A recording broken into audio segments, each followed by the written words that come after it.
As antigas construções ao redor do mundo carregam as marcas da história por dentro e por fora. As atrocidades de reis e rainhas, sacerdotes e freiras acabam impregnando as paredes que as testemunharam com uma energia, uma força que permanece pelos aposentos e corredores do local, muitos séculos depois dos ocupantes deixarem este plano. Alguns chamam essa energia de poltergeists. Há quem acredite que esta herança espiritual seja assustadora, mas inofensiva. Mas há casos em que os vestígios de uma tragédia se transformam em um residente das sombras, pronto a atacar aqueles que ignoram tal presença. A cidade de Buriti dos Lopes, a 300 quilômetros de Teresina, é o típico município do interior do Piauí. Seus cerca de 20.000 habitantes levam uma vida tranquila, sem grandes agitações. O povo religioso frequenta a igreja e socializa na praça central nos fins de semana. A típica vida pacata, que é o sonho de muitos moradores da cidade grande, sufocados em engarrafamentos, poluição e violência. Depois do sol se pôr, os cidadãos de Buriti retornam para casa e há uma rua em que poucos se aventuram durante a noite. Na rua Tiradentes, mora uma mulher que sonha com o dia em que poderá deixar a cidade. Dona Luciana, nome fictício, gostaria de poder se mudar. Quem sabe até sair para ir à igreja, mas não pode. A casa não permite. Os vizinhos recontam acontecimentos inexplicáveis na casa de Dona Luciana. Barulhos de copos se quebrando, talheres e louças que amanhecem estilhaçados no meio da rua. Gritos.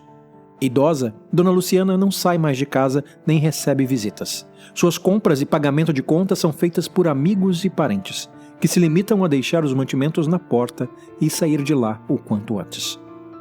Aqueles que se aventuram a ficar mais tempo e tentam fazer companhia a Luciana acabam machucados. Objetos voam das estantes e se espatifam aos pés, ou pior, contra os corpos dos invasores. Já aconteceu de copos serem simplesmente arremessados por uma força invisível. Um dos entregadores de encomendas desistiu de atendê-la. Um carteiro mais solícito precisou levar pontos no supercílio quando um porta-retrato atravessou a sala e acertou-lhe o rosto. Hoje, Dona Luciana não anda mais.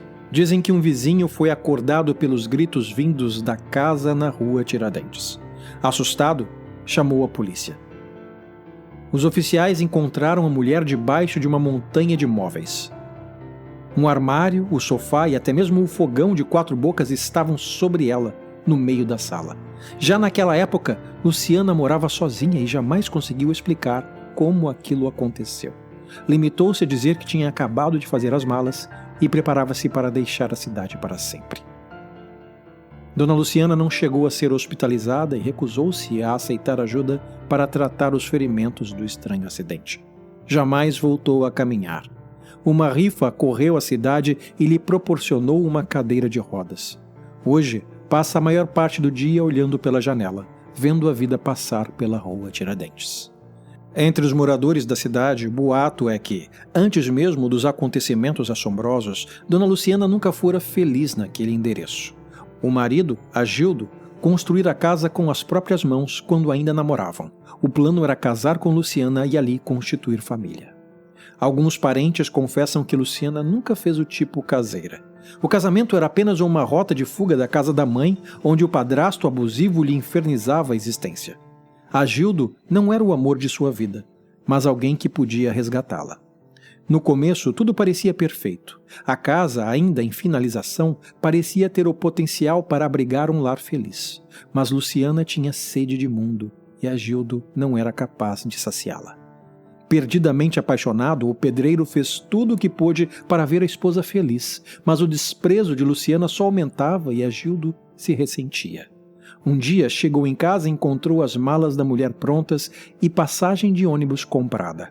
Luciana tinha raspado a poupança do casal num projeto de fuga. Naquele momento, algo se quebrou dentro de Agildo.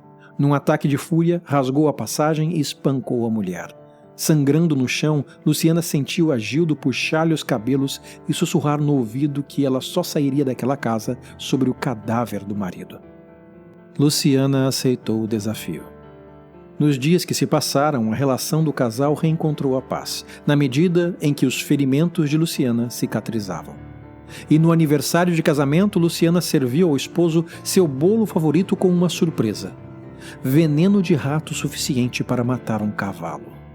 Enquanto lutava contra a paralisia que lhe dominava o corpo, Agildo olhou no fundo dos olhos de Luciana, que sorria diante do seu sofrimento. O pedreiro balbuciou alguma coisa que a esposa não entendeu. Aos que digam que somente depois de cumprir o papel de viúva abalada pela morte súbita do marido, que a assassina compreendeu a mensagem deixada no leito de morte. Agildo jurou, antes de morrer, que Luciana jamais deixaria a casa que construíra para ela. Pelo menos, não com vida. Hoje, quem passa de noite pela casa da rua Tiradentes o faz com passos rápidos e cabeça baixa. Nunca se sabe quando um objeto voador vai cruzar a rua e atingir os pedestres. Também nunca se sabe quando Luciana estará olhando pela janela, implorando por ajuda para fugir de sua prisão sombria. Um olhar de loucura, remorso e desespero que dói no fundo da alma daqueles que o testemunham.